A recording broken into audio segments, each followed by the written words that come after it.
Hey, it's me, Vicky Marie. Good morning, good afternoon, good evening, wherever you are in this crazy world we're living in. So in this video, we're looking at, I think it's day 16, is it? Or day 17? I've sort of lost track. The next day anyway, of the mushroom murder trial. And as usual, just very quick reminder, I know most of you're following this and you're here with me because we're following it day in, day out. But there will be some people who are just coming into it for the first time, and this is this lady. Let's have a look at her. Erin Patterson. 50 years old. From Australia, Leongatha in Australia, allegedly cooked 4 of her in-laws, these poor people up in the right-hand corner, Don on the left, his wife Gail, who are the parents of Erin's estranged husband, Gail's sister Heather in the sort of yellowy blouse. And on the right-hand side, Ian Wilkinson, the only person who survived, who is Heather or was Heather's husband. So she allegedly cooked them a delicious lunch of beef Wellington with a mushroom paste one fateful Sunday afternoon. And only 3 of them survived that lunch. Only 1 of them survived that lunch. Well, 2 if you include Erin. Erin survived. Now, I thought I put this picture together because somebody was saying that Erin, actually, she does look a bit like a mushroom. I'd like to say no offence, but to be honest, I've got to a point now in this trial where I don't mind about offending Erin because I think the evidence is so overwhelming against her. I think she very cold-heartedly cooked, prepared, planned to murder these people, or at the very least make them really ill, and sat there and watched them eat the food knowing what it was going to do to them, and then also lied to them about having cancer. And we're going to see more evidence today that this is the likelihood of everything that happened. It's really mounting up against Erin the longer this trial goes. That I think the prosecution have done a very good job in building this case against Erin Patterson. And today you're going to hear some evidence that, to me, just look at the title, 4 factory resets made on her phone. Well, who was the last person we know that made factory resets? Stefan Stearns. When you make who makes a factory reset on your phone, really? It's unusual, isn't it? There'd be a reason that somebody makes factory reset. So Erin made 4, apparently, on one of her phones. We're also going to hear in this video, because we have been struggling for a motive. So this is Erin, and then her not even ex-husband, her estranged husband, Simon. He was supposed to go to the lunch. He decided not to go in the end, luckily for him. But of course, he lost his parents and his auntie, and his uncle was extremely poorly at the lunch. And it is believed there have been attempts to kill Simon, and Erin was originally charged with those as well. But at the last minute before this trial, the charges of attempted murder against Simon were dropped for whatever reason. We don't necessarily know why, but anyway, they were. So yeah, this is sort of where we are. These are the culprits: deathcap mushrooms, the supposed murder weapon. When you think about this, these are the murder weapon, as far as the prosecution is trying to show that Erin not only planned this, she knew that there were deathcap mushrooms in that meal. She herself foraged them. And the claim of hers about buying them in an Asian supermarket is absolute rubbish, according to her. So that's what we're going to look at today. So first of all, I just want to say thank you to everyone. A lot of people have been interested in this case, and I've been interested to see a lot of people saying, oh, thank you for covering this case, because I've not been able to find any coverage of it. Even in Australia, I don't think there's been a massive coverage. And in America, the YouTubers in America who normally cover, true crimes or, high profile true crimes all over the place, they haven't touched this case at all. And I wonder why not. And I think it's because the victims are older. Maybe it's not as sexy as some true crime cases that concern sort of younger people, or, this sort of white blonde woman syndrome that everyone seems to get involved in.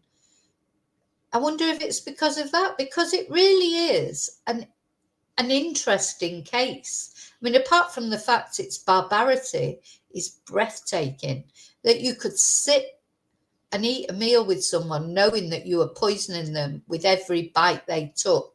And they're giving you compliments about, can you imagine it? They're saying, oh, this is lovely. Oh, thank you, Erin. Apparently they were delighted to be invited. They said the meal was delicious before they fell ill, sort of 10, 12 hours later.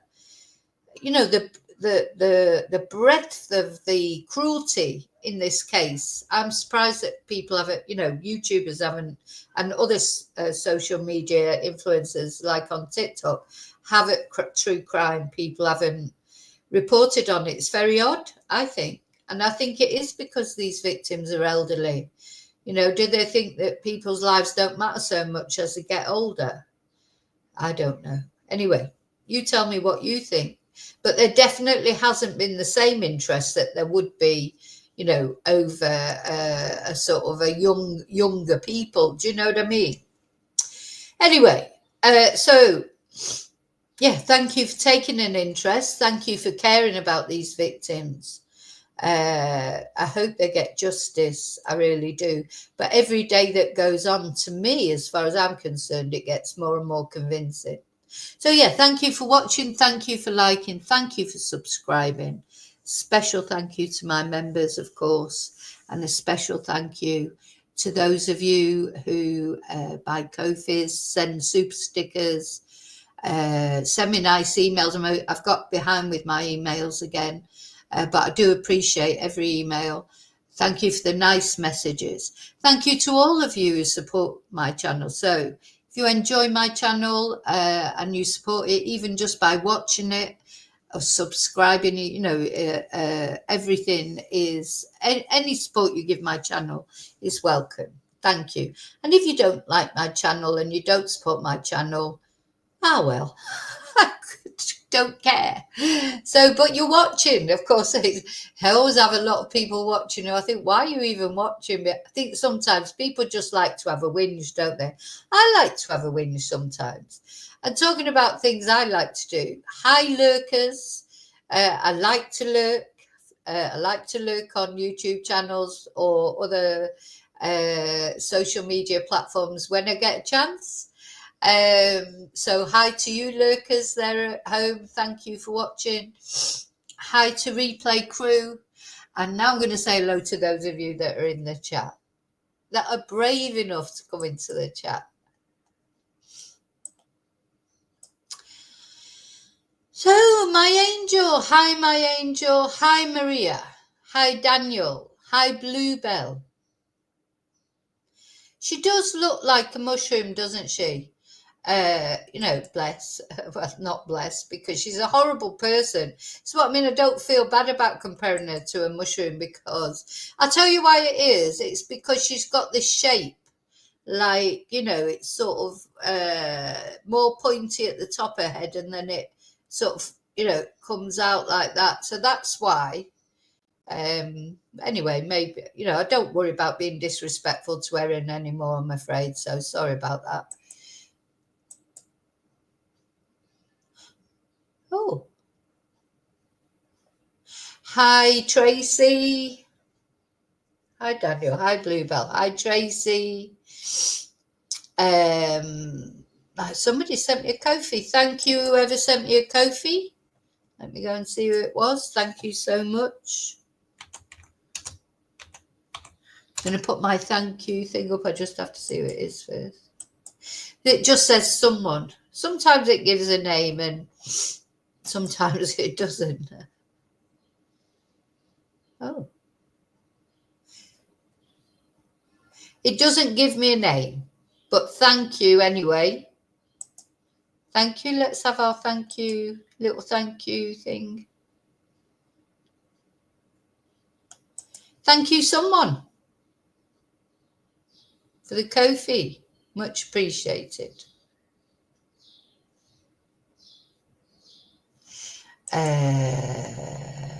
Hi, sheep farming. Hi, Swin.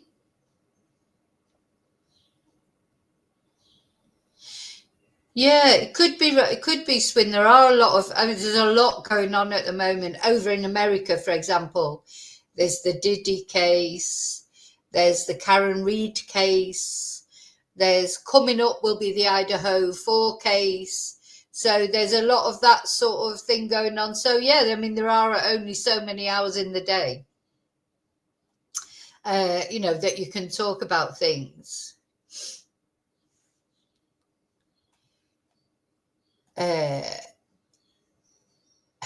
Oh, Maria. Hi, Alana. Hi, Yvonne. Yeah, send it me by email, Maria, is better, because I tell people off if I put something up here, I've got to have that blanket rule, but thank you anyway. Yeah, you found in America, a lot of people have left messages and said, thank you for covering this because I can't find anyone else who covers it. Yeah, there's been a shooting as well in America. So do you know what? In the true crime world, there's always something going on, isn't there? So I suppose it's impossible to cover everything. But the thing is, I think this case is so unusual, isn't it?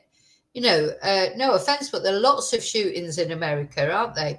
You can't keep up with the shootings in America. But this is a very unique case, to use deathcap mushrooms as a murder weapon. Really, that is basically what's happened here. And I feel that my personal opinion is that Erin thought she was so clever that she could get away with it all. I really feel this is a case like with other cases that we've covered of,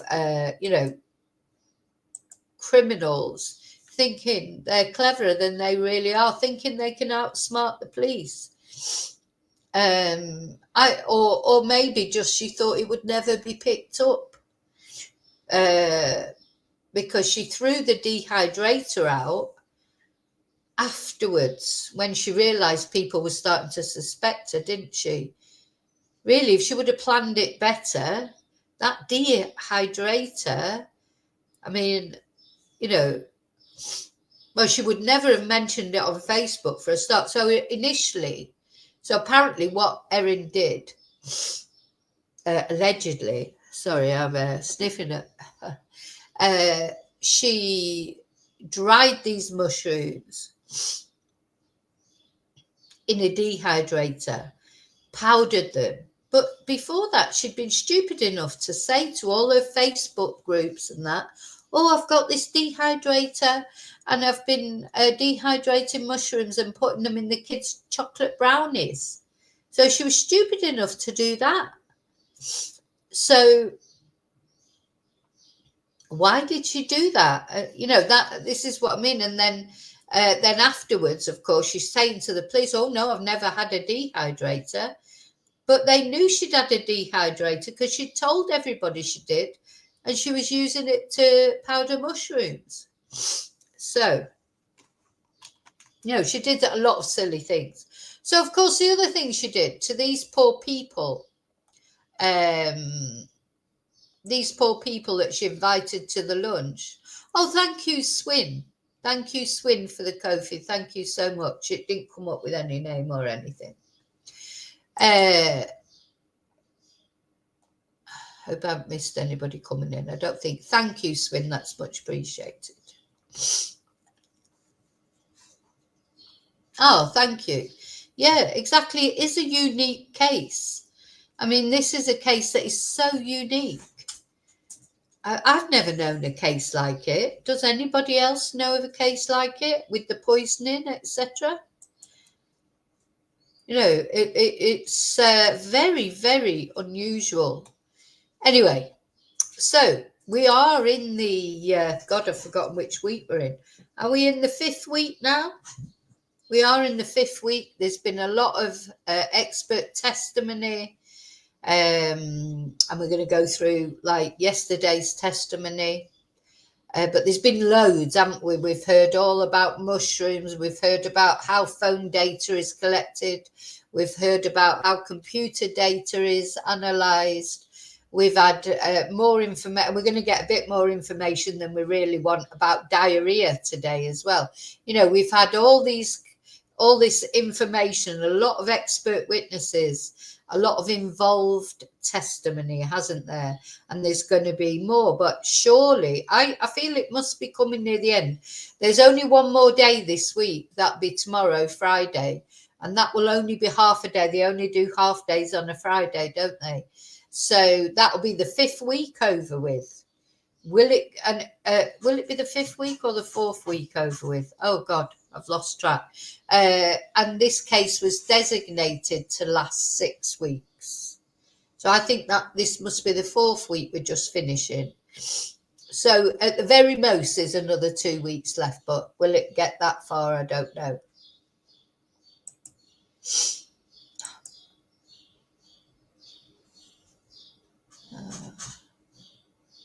Actually, and I'm just here. There was one video that I did once. There was a case in or somewhere in Asia. I can't remember was it Thailand? I don't think it was Thailand, but an Asian country where a girl. It's on my channel somewhere where a girl put poison in her friend's coffee in a coffee shop, like a sort of Starbucksy type of place, and she'd bought the coffee and must have put the poison in before her friend arrived. Hi, Annie. And when her friend arrived, she gave her this coffee that had poison in it, and she died. But it wasn't in Australia, of course. But yeah, so not many. You don't get loads of poisoning cases, do you? Anyway, I hope my nose is going to clear. Sorry, I'm being all nasally.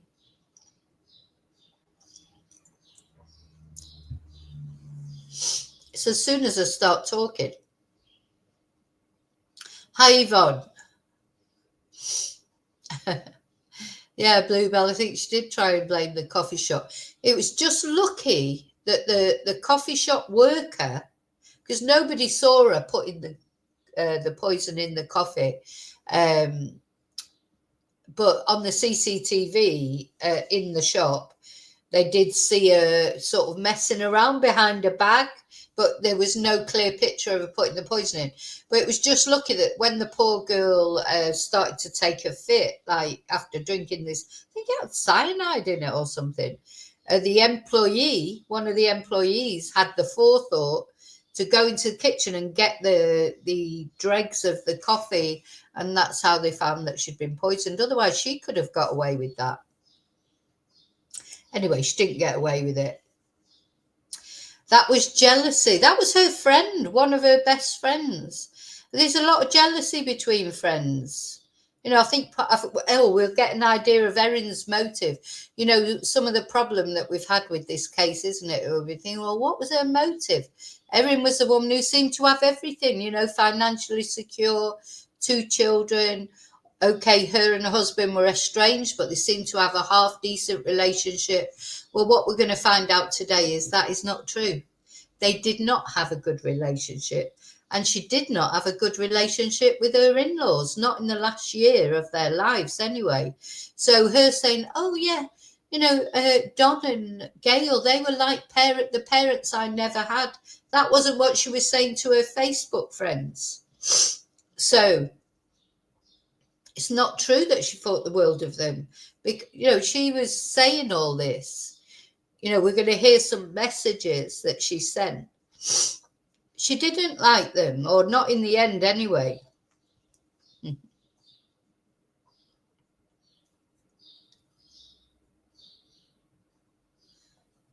Oh, I thought I've said hello to Annie. Had I already said hello to you, Yvonne? Sorry. Sorry. Hello to everybody. Hello to everybody. If I've missed you, I'm so sorry. Don't like missing people. Anyway, so that's what we're going to look at. Let's have a look.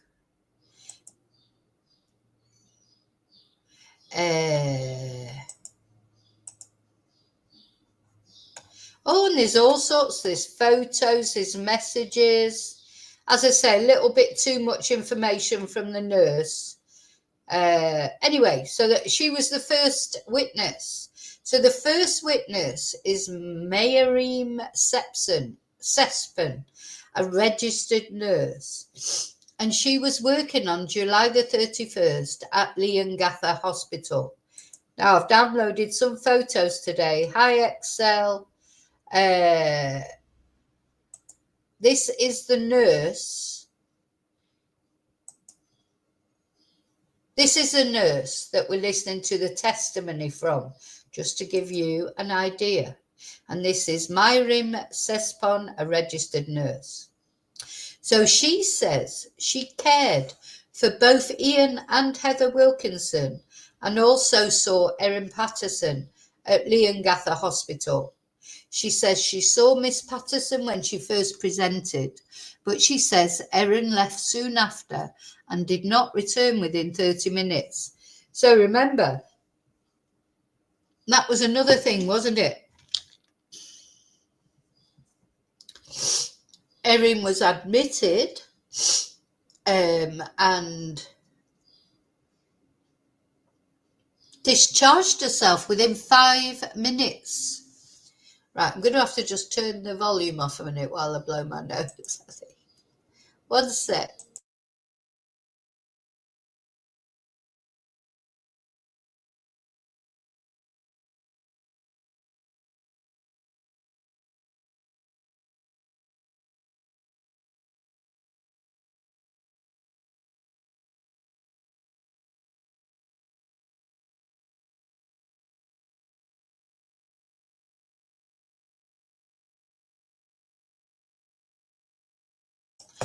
Okay, so I've blown my nose. I'm hoping that'll help. So yeah, that was the nurse, and she said she saw Miss Patterson when she first presented, but she says that Erin left soon after and did not return within 30 minutes. And then she also says Miss Patterson did not answer mobile phone calls from Dr. Chris Webster, and then she ultimately presented herself again later. So what did Erin do in that time when she discharged herself after 5 minutes, despite having been told that she's probably been poisoned by deathcap mushrooms and she may need a liver transplant? She discharged herself, didn't she? And you just wouldn't, would you?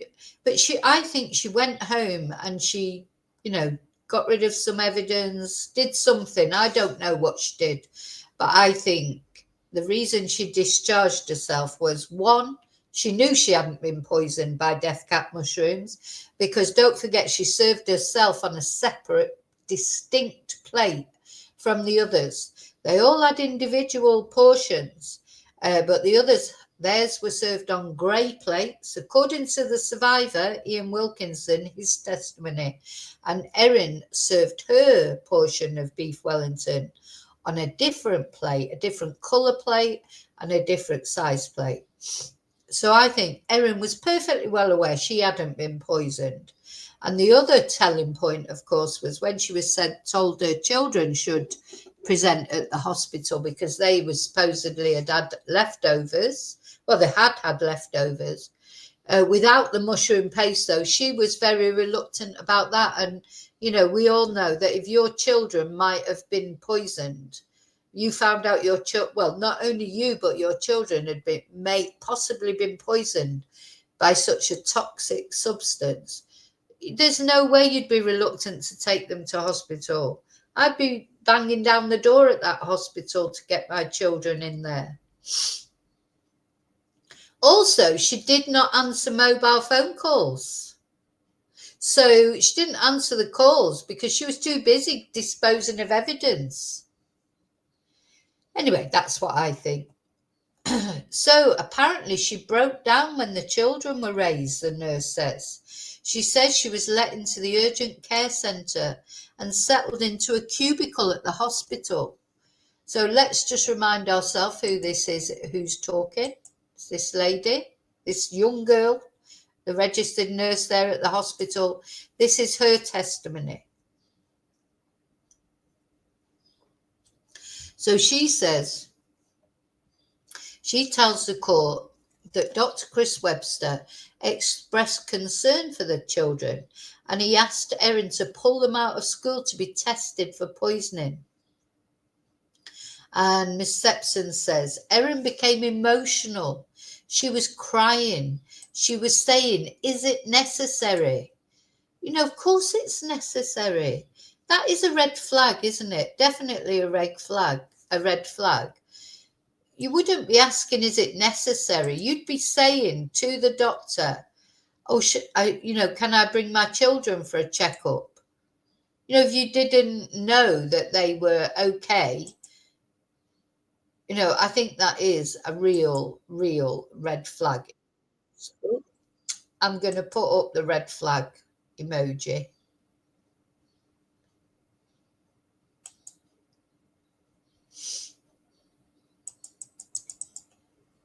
Definite red flag.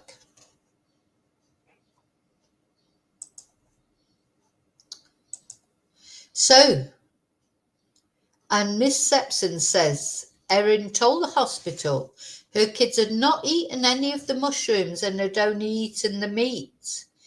Now, to be fair, but those mushrooms could have touched the meat. Apparently, the meat was contaminated a little bit. You know, we heard from that expert the toxicologist, who tested the meat and the mushrooms and said there was some presence of deathcap mushrooms that had contaminated into the meat.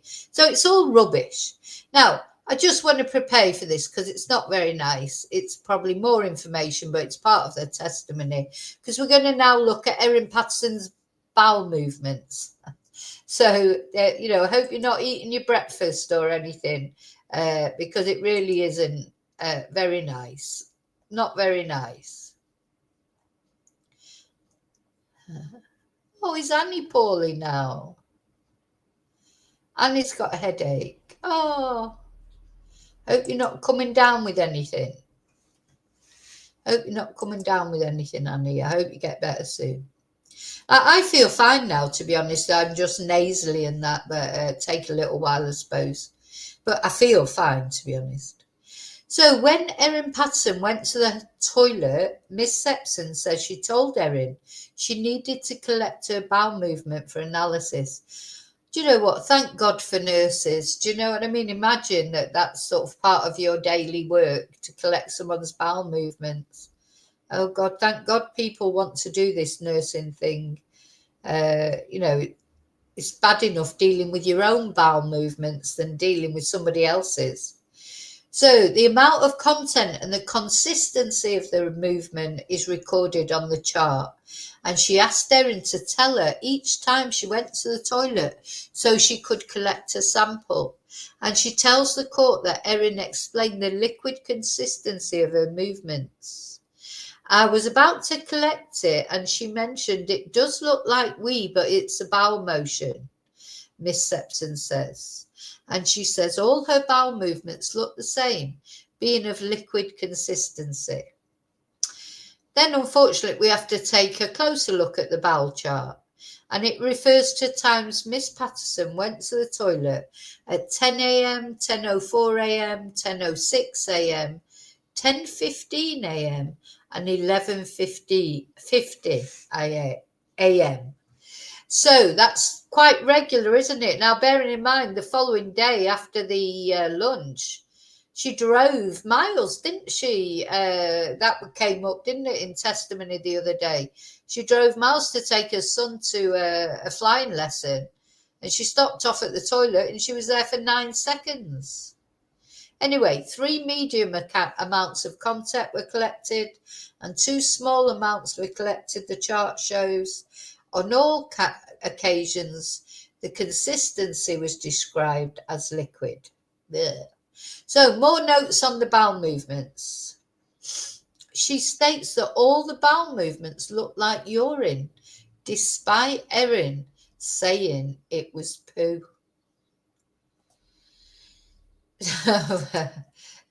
Where's David? David's not here. David's not here. Come on, David, and the rest of you, Yvonne. Come on. Oh, dear me. There's jokes in there somewhere, isn't there? It's definitely, if David was here, he'd be making the jokes about that. So, all the bowel movements look like urine, but Erin said it was poo. It's like, no, that's not urine. That's definitely poo. Oh, dear. Oh, dear me. She clarifies that the volume measurements of small or medium bowel movements are subjective and based on a reading of the levels in the toilet pan that samples are collected in.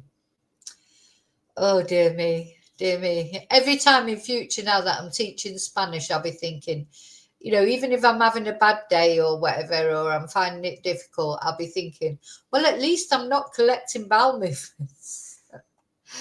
Oh dear, thank God for nurses. I literally do mean that. There's something special about nurses and care workers and that, because it's not everybody that could do that. You've got to be like, a special sort of person, really, because it's not exactly pleasant, is it? So Miss Sepson said she asked about her recent history and says Erin told her she began to feel ill on the night of July the 29th after the lunch.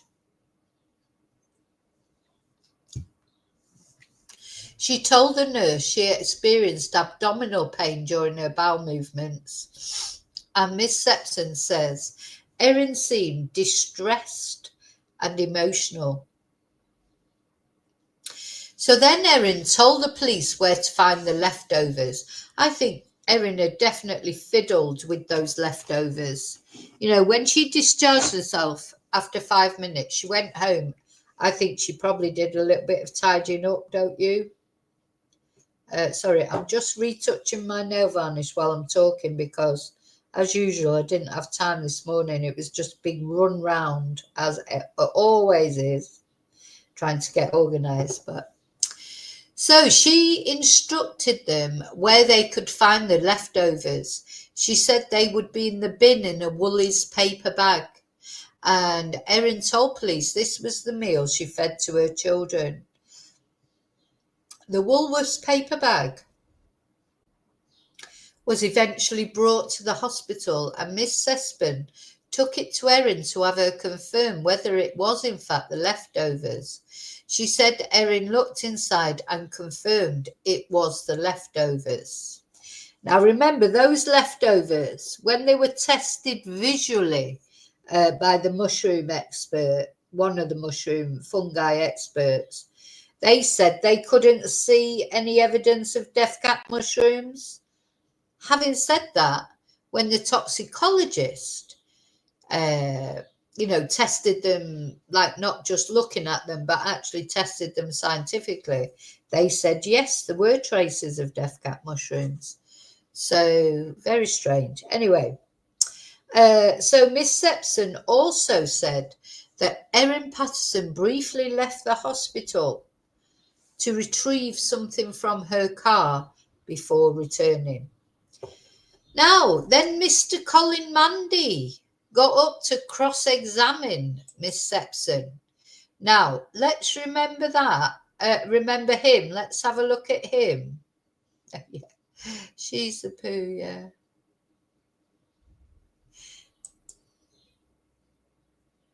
So this is the girl that's giving the testimony, the nurse. And now the this is Colin Mandy, the defence lawyer, the one that doesn't like to start too early in the morning, and he doesn't like to work too far into the afternoon. And you know, it's funny because I've been joking about that, about Mr. Mandy never seeming to be there in the first thing, or and the judge actually made a joke about it, which will be so. Do you know what?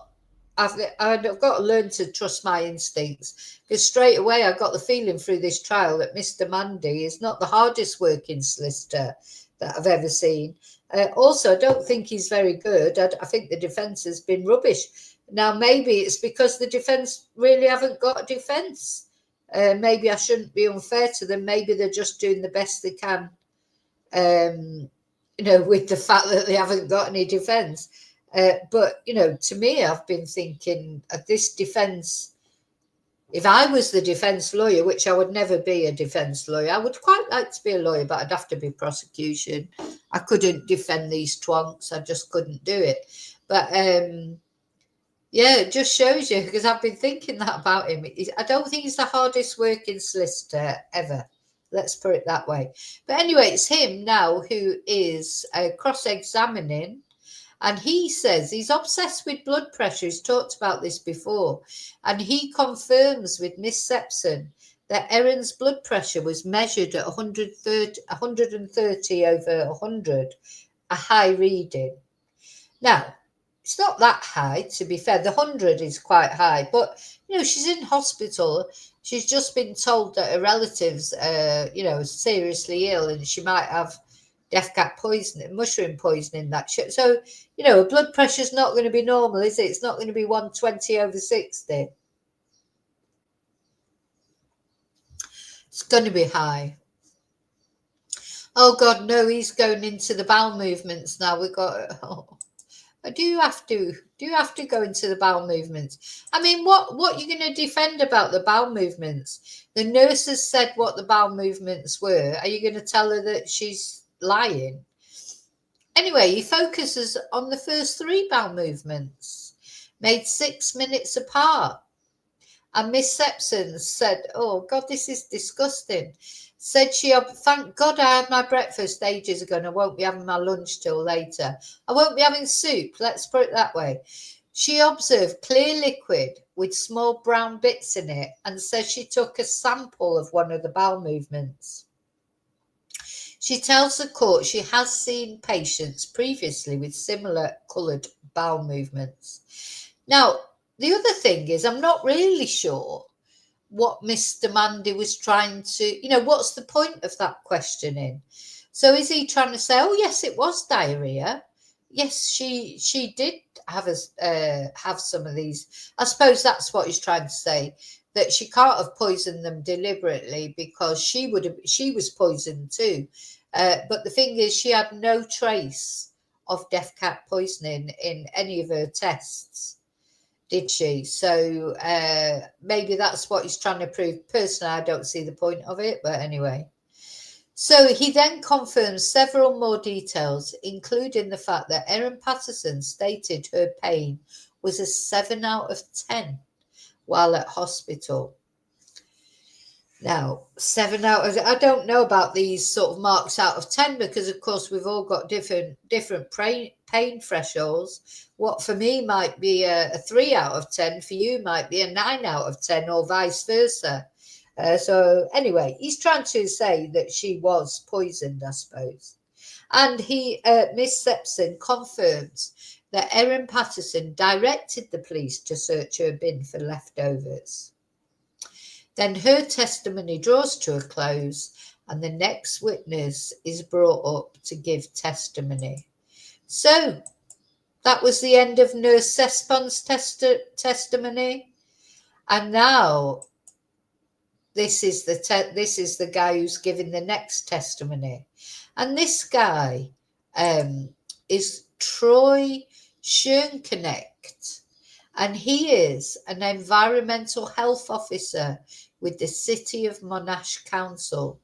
And he was tasked with finding out the truth, or trying to find where the Asian grocer that Erin said she bought these mushrooms from. So don't forget, Erin said she used a combination of mushrooms in this beef Wellington paste. She said that she used normal field mushrooms that she'd bought in Safeway or Woolworths or whatever they call it now in Australia.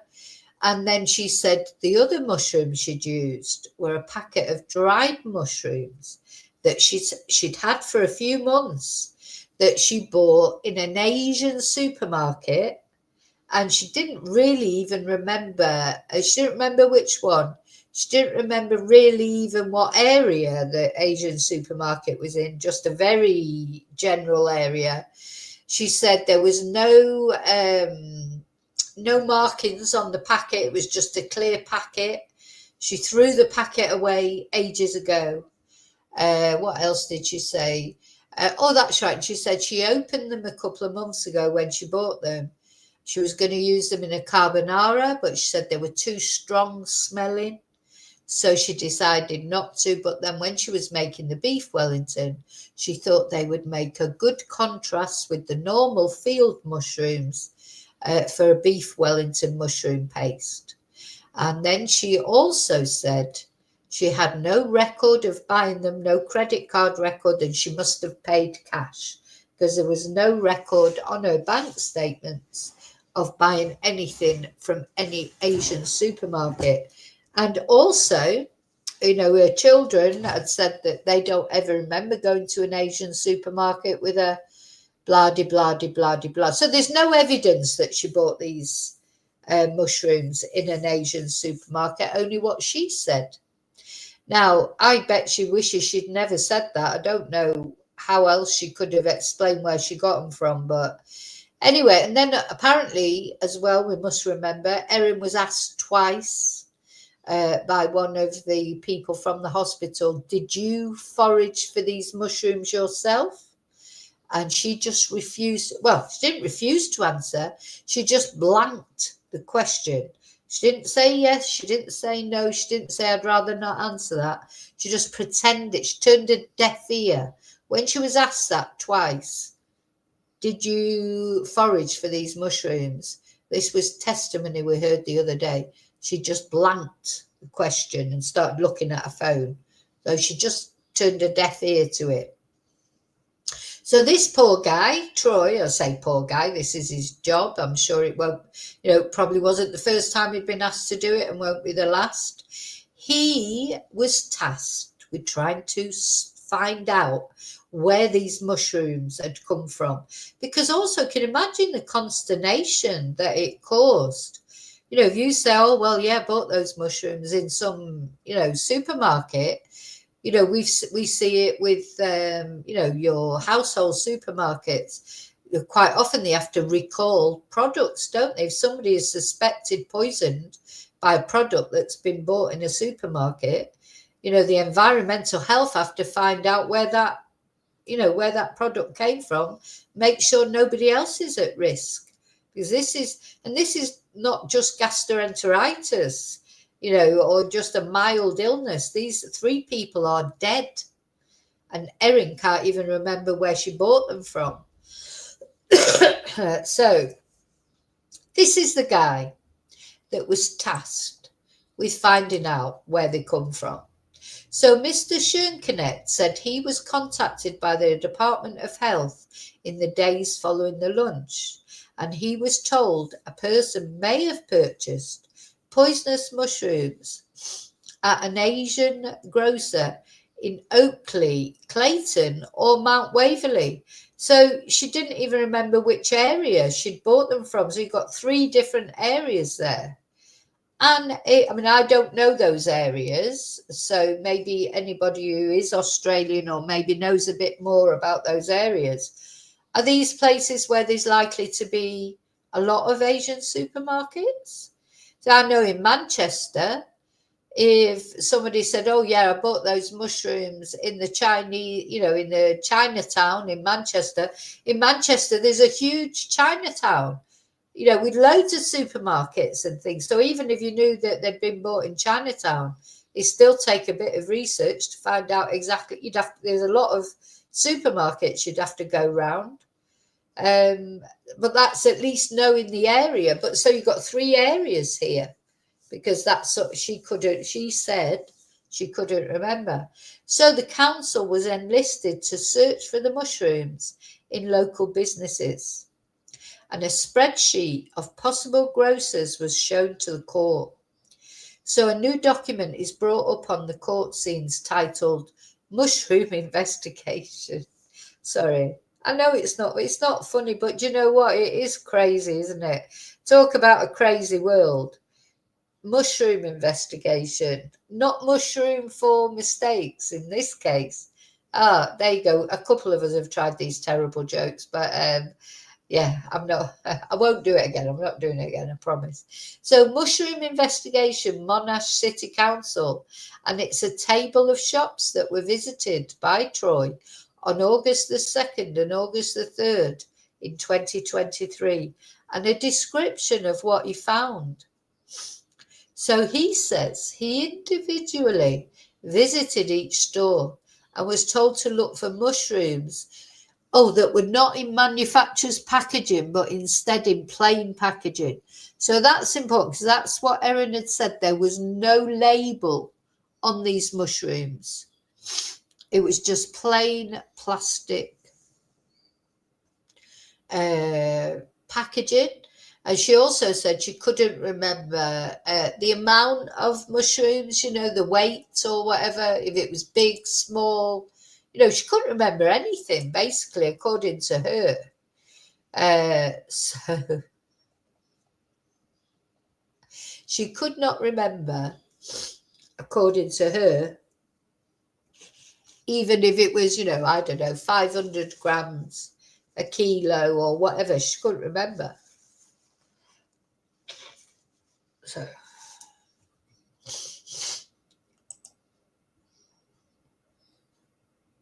right. Sorry, I might need to blow my nose again in a minute. So he says, some of the shops sold mushrooms, others didn't. Pictures are in the document which show items on the shelves. And in Oakley, the premises he listed were Everyday Asian Supermarket, Golden Grocery, Little Korea, Pacific Asian Oakley, and Oakley Fresh Fruit Barn. In Clayton, he visited Sarawak Spices and Home Entertainment, Hong Kong Asian Food Supermarket, Fresh Fruit Mart, Alishan India Pty Limited, and Jiray Mart. And the court worked down the list of Asian grocers, and shop by shop, Mr. Schonkenecht is being taken through his report into the Monash Asian grocers. Sorry, excuse my sniffing. Tables being shown to the court include the details of mushroom products, pictures, and the suppliers, and the exercise may take a while. In total, Mr. Schonkenecht said he took 340 photos during his investigation. So after that, they had a lunch break. And basically, so far, he's said there was no evidence found of deathcap mushrooms.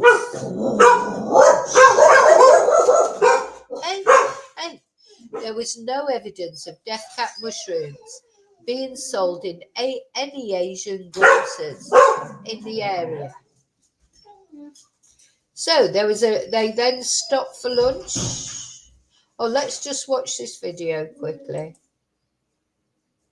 And he ran the jury through records extracted from that computer. And he said that they showed a search for the term iNaturalist and a visit to the iNaturalist website. And he said that they also showed a visit to a page on the iNaturalist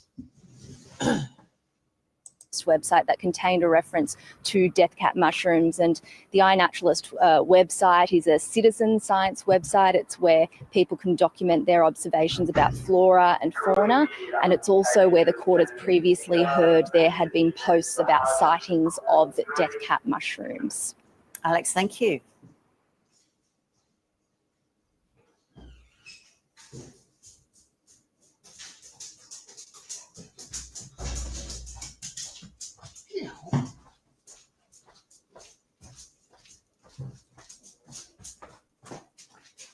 Oh, sorry, I didn't realise that had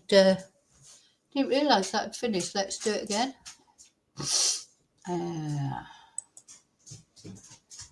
Good morning. Well, we're hearing from nurse Maureen Sespon. She is a nurse who says that she interacted with Erin Patterson in the days after this lunch, 2 days after when Erin Patterson presented to Leongatha Hospital with gastro symptoms, complaining of gastro symptoms. And by this point, the guests of that lunch, the court has heard, were feeling pretty unwell. They were suffering vomiting, diarrhoea. And so I should just recap that Erin Patterson is accused of murdering 3.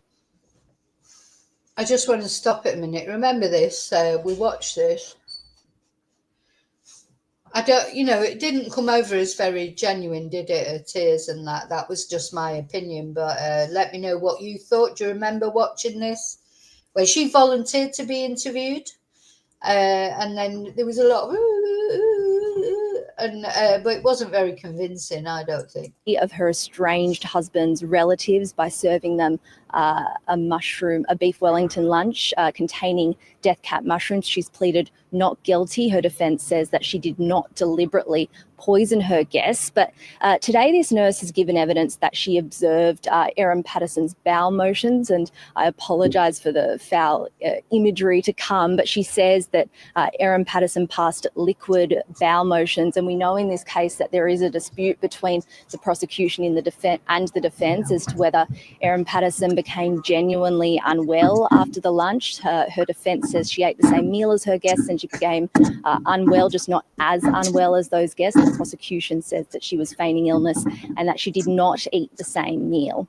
Now, yesterday we heard from Sharman Fox Henry. He's an IT analyst with Victoria Police, and he gave evidence that he examined a computer seized from Erin Patterson's home after the lunch in August 2023, and he ran the jury through records extracted from that computer. And he said that they showed a search for the term iNaturalist and a visit to the iNaturalist website. And he said that they also showed a visit to a page on the iNaturalist website that contained a reference to deathcap mushrooms. And the iNaturalist website is a citizen science website. It's where people can document their observations about flora and fauna. And it's also where the court has previously heard there had been posts about sightings of deathcap mushrooms. Alex, thank you.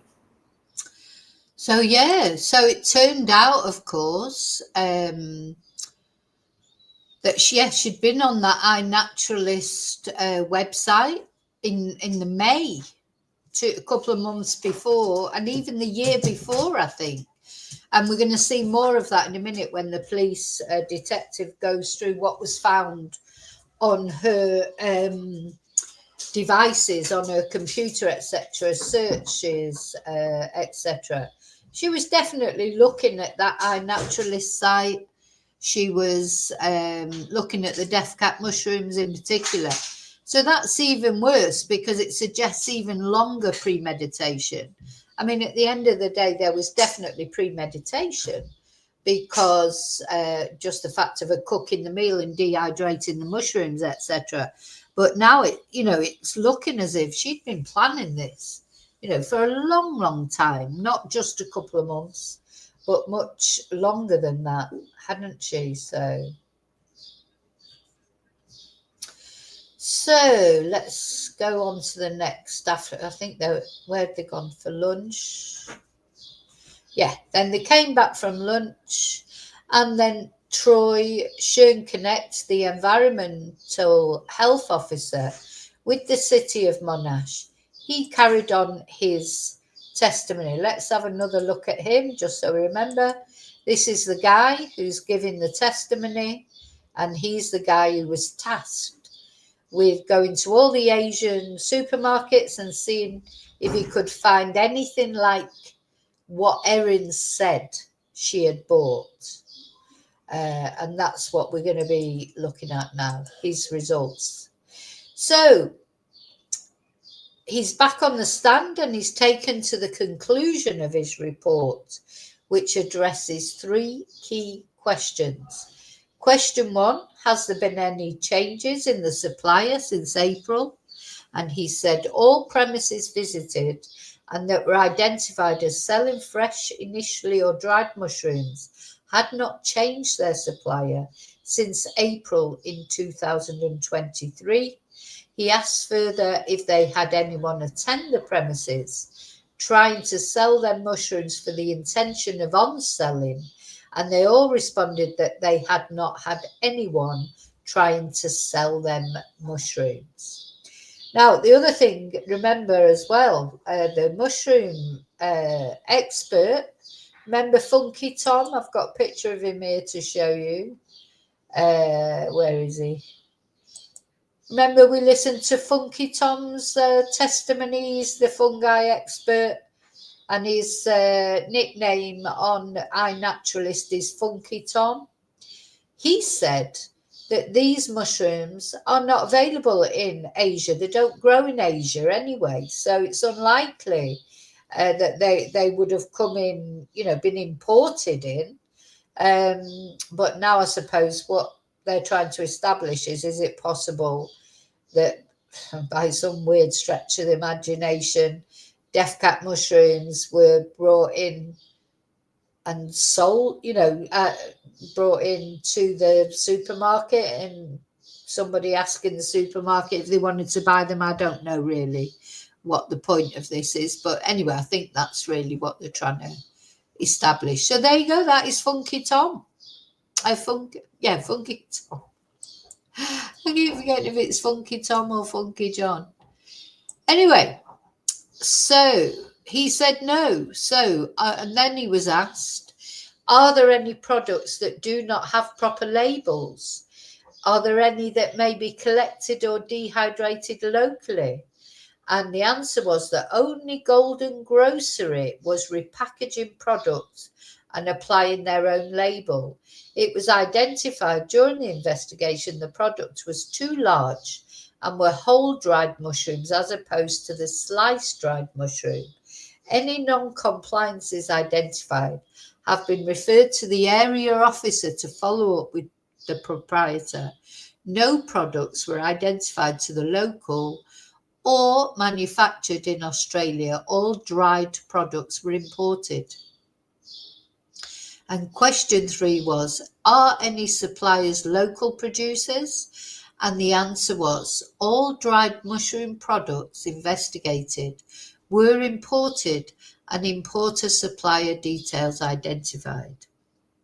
So now the defence comes up to question, and it's Sophie Stafford as opposed to gosh knows where Mr. Mandy is. Maybe he's popped out for a break or something, but Sophie Stafford, or he's late back for his lunch probably. Sophie always seems to have to get up and ask questions. This is Sophie Stafford. She's the other defense. She's like the sidekick of Colin Mandy. He's the main defense lawyer. Sophie always seems to get up and talk when he's not there for whatever reason. Anyway, she gets up to cross-examine Mr. Schoenknecht. Let me just take a picture of that. Sometimes I think Sophie has to stand up just to waste a bit of time while Colin finishes off whatever he's doing. Finishes off his last glass of wine or whatever for lunch. So she confirms he told the jury he visited 14 stores across the 3 suburbs, and 11 of those stores sold dried mushrooms. And of those 11 stores, 9 sold sliced mushrooms. So Erin had said they were sliced mushrooms. So Miss Stafford then hones in on one particular store, the Golden Grocery, that repackaged products and applied their own label. But, hang on, it can't be them, because Erin herself said there was no label on the packet. No label. Anyway, during the cross-examination, Mr. Schoenknecht is taken to some of the pictures in his report. The court is shown pictures of dried, repackaged mushrooms taken from one of the supermarkets. Dried bags of black fungus and dried tea tree mushrooms are shown to the court, contained in small see-through plastic bags. And Miss Stafford notes that Mr. Schoenknecht did not visit any other stores despite offering to do so. The defence finishes their questioning and Mr. Schoenknecht is excused. Now, the thing is, once it was established that there were traces of deathcap mushrooms in the dehydrator, I've never heard of a dehydrator before this case, but a lot of my subscribers, chatters, a lot of the chatterati have been saying, oh yeah, they dehydrate things, it's great. And, so I'm not knocking it. I just haven't got any idea. I've just never heard of dehydrating vegetables before. And I'm not really sure why you would do it. Why would you dehydrate vegetables? Just generally. I know those Chinese mushrooms, I remember eating those Chinese mushrooms years and years ago. You get them dried, and don't you soak them in water and they sort of expand? Is that the point of it? A dehydrator?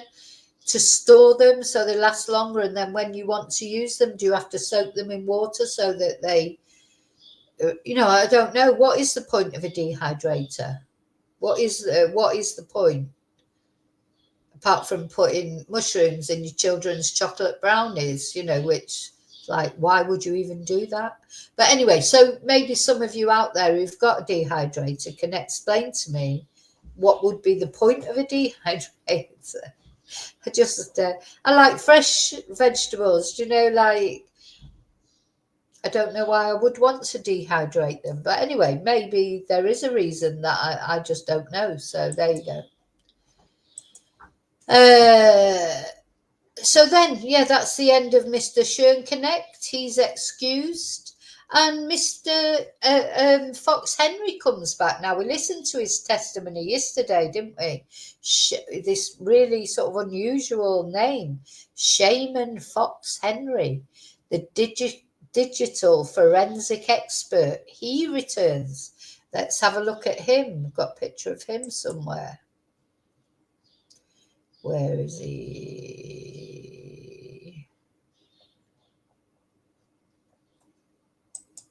Here he is. So this is Shaman Fox Henry. He's the digital expert. He gave us a lot of the benefit of his experience yesterday. A lot of information that was interesting about how they, trace phones, track phones, how, they get data, how phone pinging works, etc. So he is now back.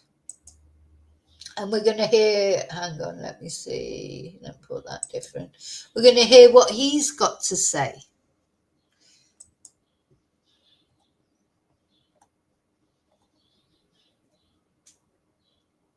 Hi, Deborah.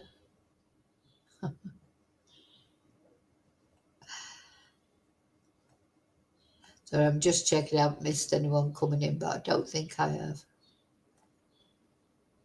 As I say, if I have missed you coming in, please say hello again and I will come back. Okay, so back to it. So we heard the first part of his testimony yesterday, which related to a computer seized from Erin Patterson's house. And remember, there were searches of the iNaturalist, naturist, whatever, website, and the deathcap mushrooms. There were searches on there. Now listen to this. Wait till you hear this testimony.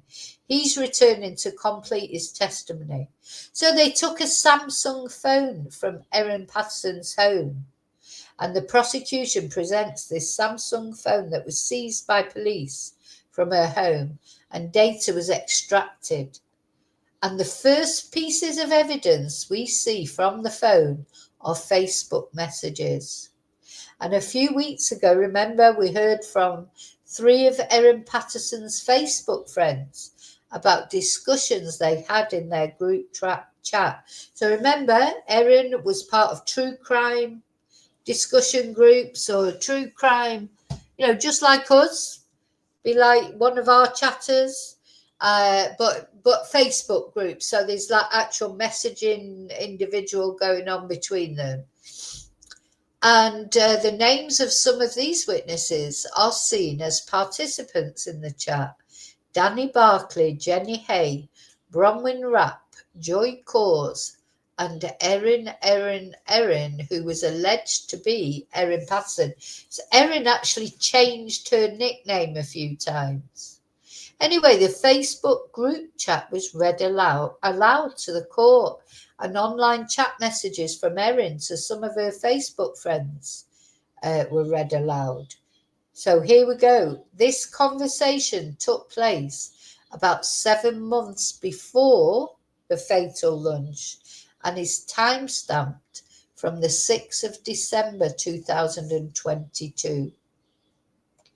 Simon's dad contacted me this morning to say that he and Gail had tried to talk to Simon about the matters I raised and to get his side, but he refused to talk about it other than to signal that he disagreed with what I said. Beyond that, he won't talk about it. So Don said they can't adjudicate if they don't know both sides, and Simon won't give his side. So he said all he can ask is that Simon and I get together, pray for the children. And then there's these emojis in there, but we don't know what emojis they are. This family, I swear to effing God. Now, bearing in mind that Erin is an atheist, apparently doesn't believe in God. But so it doesn't sound like someone who's on good terms with her in-laws or her ex-husband, does it? Or her estranged husband. This family, I swear to effing God. I think this is when we see the real Erin, a little bit of the real Erin. There she was crying in that interview. And this is the real her, talking to her Facebook friends. Again, she's not as clever as she thinks she is she? She'd forgotten about these messages. Did she not think the police would find these messages?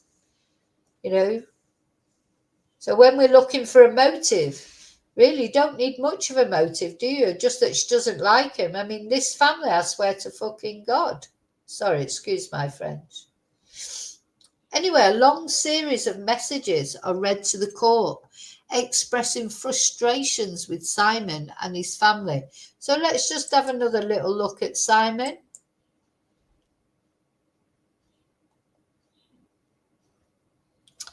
Let's have a look at him. Hi, Moonbeam.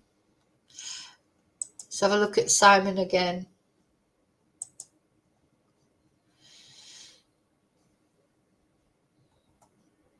So, oh, no, not him. This is Simon at the court. And this is her estranged husband who she's going to be talking about in these nasty messages.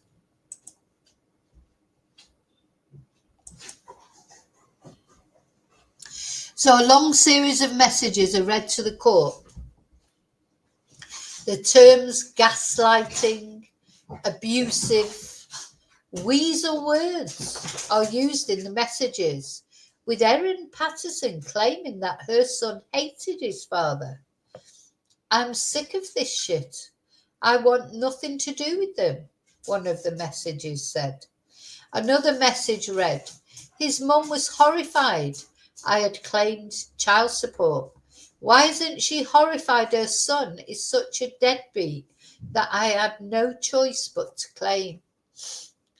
So there you go. So that they're not the words of someone who's on good terms with her in-laws or with her estranged husband. Something happened. Maybe initially they did, but I think maybe Erin got like a little bit cheesed off maybe she didn't feel appreciated enough because she'd been generous with her inheritance, to Simon's family. Maybe she didn't feel she'd had enough appreciation for that. She didn't like it when he declared himself as separated on his tax form. Something went wrong somewhere along the line. And now he's a deadbeat.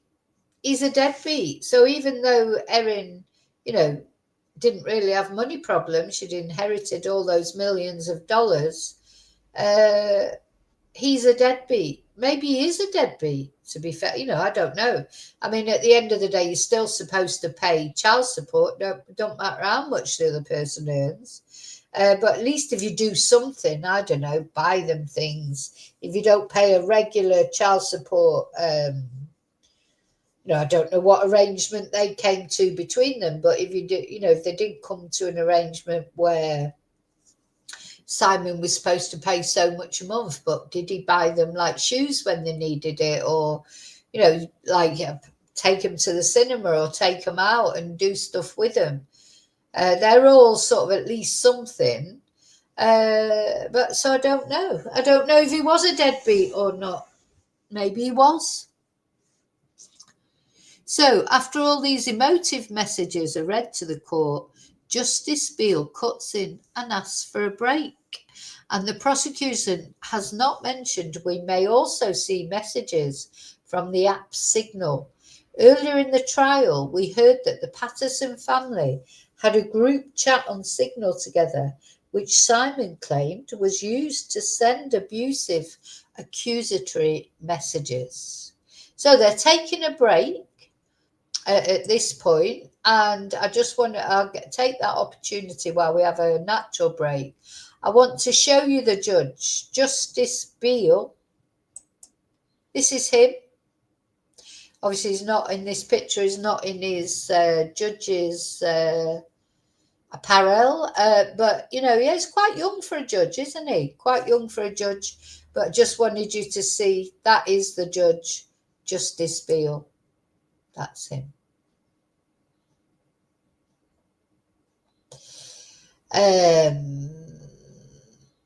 Okay. Let's go back.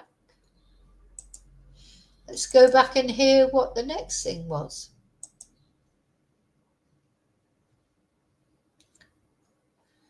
So back from the break, some pictures were shown to the court from Erin Patterson's phone. And one is a picture of a black food dehydrator, which appears to be on a white kitchen bench. And this picture is accompanied by a table full of tech information, such as the file name, path, and size. But the picture was modified on April the 30th, the record, 2023, the record says. So I don't know how or why it was modified. But basically, this is an example of the dehydrator that Erin was supposed to have had. So.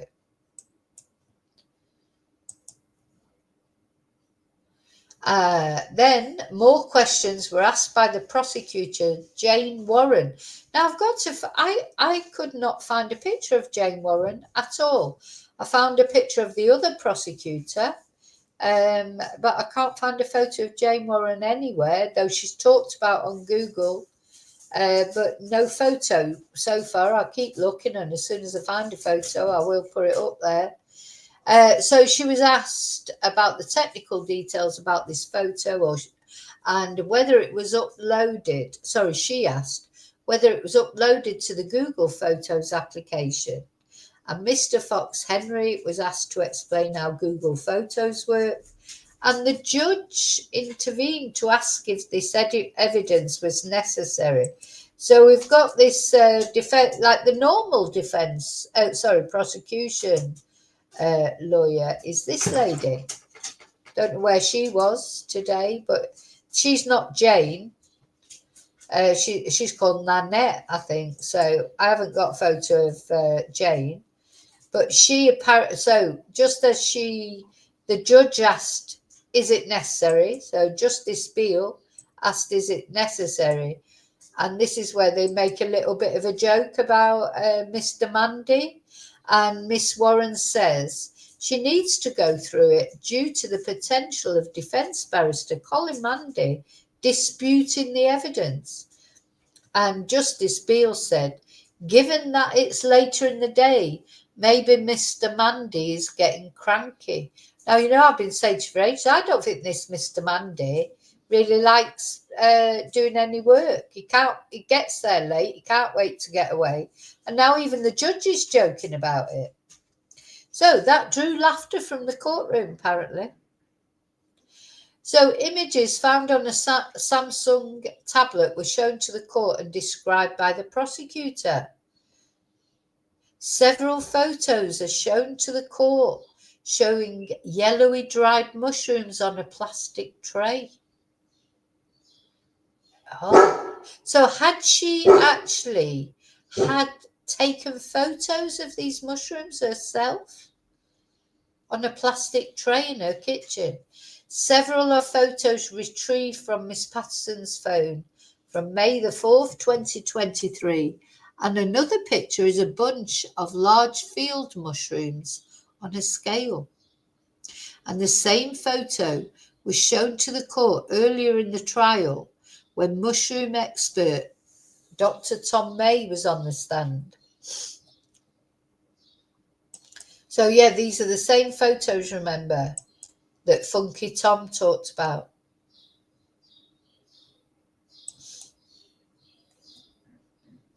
Then we come to another very important thing, in my opinion. Erin was researching cancer on her phone. The court is shown what appears to be screenshots of internet searches, again seized from Miss Patterson's tablet. They suggest Miss Patterson was looking up information about stage 4 cancer, stage 4 ovarian cancer, and brain lymphoma. And zooming out a bit, we cast our mind back to earlier in the trial when witness Ian Wilkinson told the court Miss Patterson told the lunch guest she had cancer. So yeah, remember Ian, he gave his testimony. He is the only survivor from this lunch. His wife Heather died, and of course Don and Gail died, Simon's mum and dad. But this man survived, and he looks healthy, bless him. I'm glad he survived, and he seems to have recovered, but he had to have a liver transplant. So it was him that, luckily, because he survived, he gave the evidence about Erin saying that she had cancer. Later, it emerged the cancer claim was untrue, and no records existed showing that Erin had ever been diagnosed with cancer. So it seems to me, and this is just again my opinion, she was looking up information about it, so she knew enough to talk to them about when she told them she had cancer. She wanted to be informed, didn't she? She was never, ever diagnosed with cancer. And what her defence have tried to say was she never said she was diagnosed with cancer. She said she had suspected cancer. But Ian was 100% certain, and he confirmed 100%. Erin had said she had cancer, not suspected cancer. And in fact, after that meal where she really basically sat and watched them eating what she knew was going to kill him, they all said a prayer for her. It's horrible, isn't it? Then we find that Erin Patterson's phone was factory reset. This is echoes of Stephen Stearns, isn't it? Who reset? When was the last time you factory reset your phone? Hi, Darren. When do you ever factory reset your phone? It's just not what you do, is it, really? Unless you're giving that phone to someone else, or you get a phone from somebody else. If you were sort of passing your phone on to someone else, you might factory reset. You don't want them to see all your bits and pieces on the phone. But yeah, the only reason you would factory reset a phone is because you don't want people to see what's on that phone, in my opinion. So no data was, so she had 2 mobile phones. But, one of them, I don't know how she managed it. She was a little bit cleverer with that. No data was able to be recovered because it was due to an irreversible reset. Strange, isn't it? Because normally, even when you reset, the information is kept in the cloud or whatever. But anyway, it seems like Erin tried 3 times before she was successful, because the table shows 4 factory resets. February the 2nd, 2023, August the 2nd, 2023, August the 5th, 2023, and August the 6th, 2023. And the final 3 resets occurred after the fatal lunch. And additional information showed the method of factory reset. The first 3 occasions show the phone was wiped locally, and the final time it was wiped remotely by the user. I don't really know what that means. Maybe someone out there in the chat knows, but I don't know what the difference is between wiping it locally or remotely. But the 4th time was successful, that he could not get up what was on there. And then, just as it's all getting interesting, it's like an episode of a soap opera, isn't it? It's like, just as you're getting right into it and you think, oh, what's going to come up next, the court was adjourned. And the prosecution concluded its rundown of the table, outlining the time and date of each factory reset. And after they finished, Justice Beals signalled an end for the day's proceedings, and court was adjourned, and we return for a short day tomorrow. So that was a long, that's because I think the day before yesterday, it was quite a short day, wasn't it? There was a lot of discussions. Some days when it's a court, when it's a trial, some days you get more information in than others, because sometimes a judge asks a question or legal things come up, and but it seems like they got through quite a lot got through a lot today, and we're back tomorrow. So is that a video? Let's have a look. Yeah. Let's have the summary. They normally give a little summary.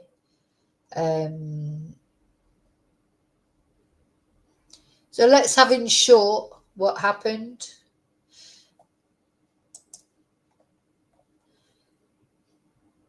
She just looks very sketchy now. In fact, the more sort of evidence that I hear now, I feel like we are getting a bit of a motive now. She hated her ex-husband or estranged husband. She didn't like the in-laws anymore because she didn't feel they were supporting her. It's all about, look, and looking at her face there, there's a lot of bitterness in there. The thing is, people have a lot of bitterness inside. You can never underestimate what's going on in someone's head sometimes, even when they seem like quite nice or whatever. What's really going on, in there. And if Erin did do this, it was very much premeditated, and it was discussed in the way she would have sat there and watched them eat what was going to kill them. People that previously she had a good relationship with. Awful, I think.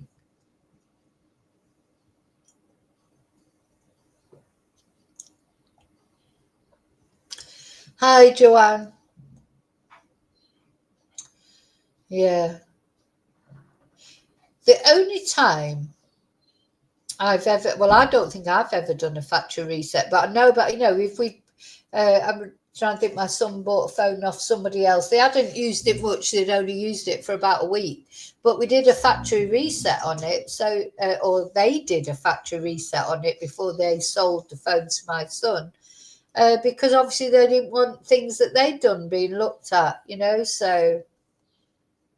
And also, don't forget, not only 3 times, but 4 times she did it. 4 times. So she kept on doing it. To me, it feels like she did it until it was successful. And 3 of those times were after the lunch. She did it once, did it twice. Maybe these local factory resets, that'd be like the Stefan Stearns reset, where the police could still, get up. But whatever she did the final time was successful, and they could not retrieve the messages from that phone. But do you know what? It doesn't even matter, because they've got enough from the other phone and from a computer, I think. I think they've definitely, as time's gone on, every day that passes, it's more damning towards Erin, isn't it?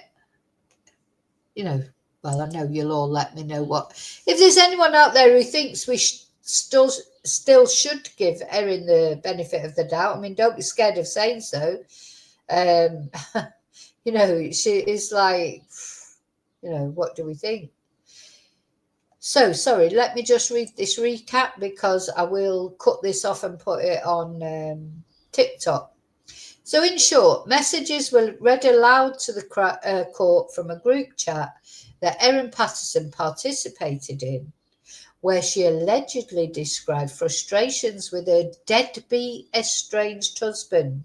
So she actually referred to him as deadbeat and his parents.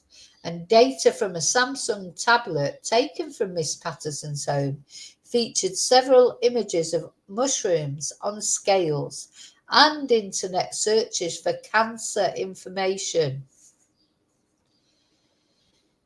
So, yeah, don't forget that we also had the testimony, the grim testimony from the nurse, saying that although when Erin was in the hospital, seemed like she was making all these toilet breaks, but she thought it just looked like urine, not diarrhea that Erin was having. It was like she was trying to make it look like it was diarrhea. And this poor girl had to deal with it. So very damning, I think. And then, of course, just to recap, we heard from this guy.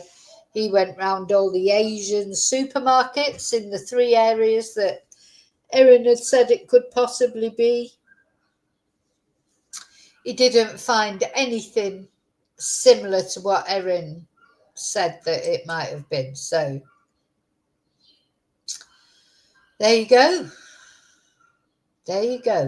That's where we are again. So, yeah, just feels to me that every day is an even worse day for Erin, worse day for a defence counsel. And in my opinion, if they want to help her in any way, shape or form, she needs to just plead guilty and hope she'll get a lesser sentence. But, I don't think she would now, because she's, this has been weeks. This will have cost the state so much money. This is when people plead not guilty, but really they're guilty. It doesn't go well against them, does it? When as far as sentencing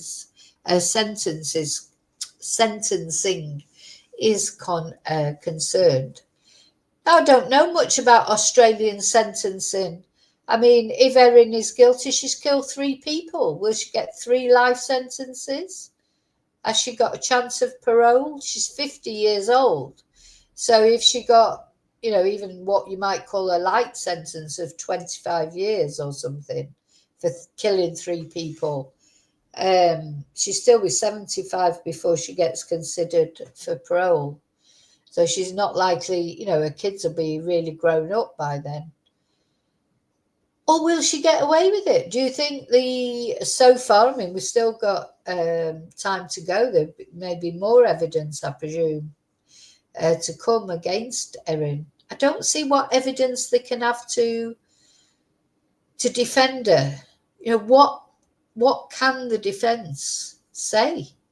They're just going to hang on the idea that this was a mistake. She didn't know there were deathcap mushrooms in there. But, that is sort of contradicted by the fact she didn't want to spend more than 5 minutes in the hospital. If she didn't know that she had not ingested deathcap mushrooms, there's no way she would have discharged herself from hospital after 5 minutes. And there's no way that she would have refused initially that her children should go to hospital. These are the damning things against Erin. And as I've said before, just the fact she lied about having cancer, I think I was surprised, the jury probably won't be believing anything she says. Because if somebody could lie about having cancer like that, how could you believe anything else they said? Yeah, so anyway, that's where, so we've got one more day of this week, and then I think we're into the 5th week. Yeah, this is the 4th week of the trial. Bye, Bluebell. Good night. I'm finishing now anyway.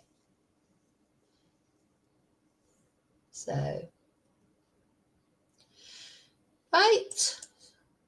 So anything else? I don't think there's anything more to say about today's proceedings. As I say, thank you so much for caring about these people. Why this case hasn't attracted so much attention as it deserves, because at the end of the day, 3 people allegedly murdered. Why it's not attracted the attention that it deserves, I don't know. But anyway, we're carrying on with it, and the good thing is that I know it's led to people to my channel because they couldn't find coverage anywhere else, and at least they know I've been covering it right. I've been covering it from day one. There's a playlist which is in the description box. If you missed like the earlier videos, all the videos are there in the playlist, so you can catch up on them. And yeah, I mean, there's always something to talk about in the true crime world, but to me, this is a very important case just for its uniqueness. Just the thought of somebody eating a meal with somebody. I mean, she didn't even make it and tell them to go home and eat it. She sat there with them, every mouthful, had pleasant, like small talk with them while they were eating it, and every mouthful they ate, she knew it was killing them. And then at the end of the meal, she told them she had cancer, and they all sat and prayed for her. I don't think there's many more, all murder is heinous. Of course it is. Murder's always wrong.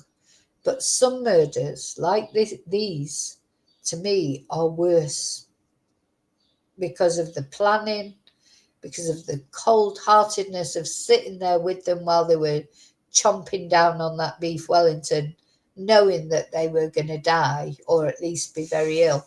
Just makes it especially horrible in my eyes. Just awful. Okay. Thank you again. Don't forget to leave your DNA on the like button, your fingerprint on the like button. Please subscribe if you're not already subscribed. These are free ways you can help my channel. And tonight is members only live. So please think about becoming a member.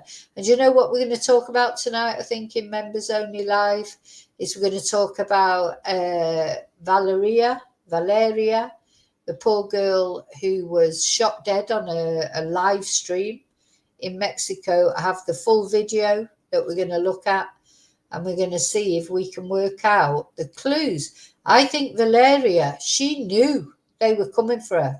She had a feeling that she was going to get shot that day. But you know what? It was like you could see it in her face. And a few things that she said, there's a few significant things.